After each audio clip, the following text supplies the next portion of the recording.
Samantala mga kapuso, pasintabi po sa mga naghahapunan. Maselan po ang balitang ito sa Barangay Kamasi sa Ampatuan, Maguindanao.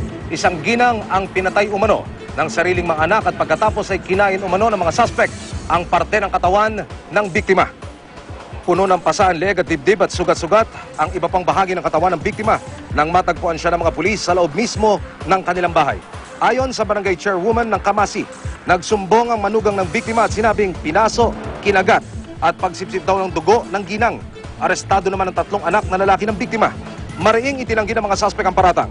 Giit pa ng mga anak ng biktima, ginagamot lang nila ang kanilang ina na umano'y sinasapian noon ng kanyang kambal na buwaya.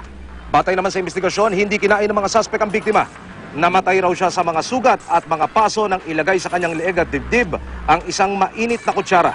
Nagsampa na ng kaso ang mga kamag-anak ng napaslang na ginang. Nakatakda namang isa ilalim sa drug test ang mga suspect.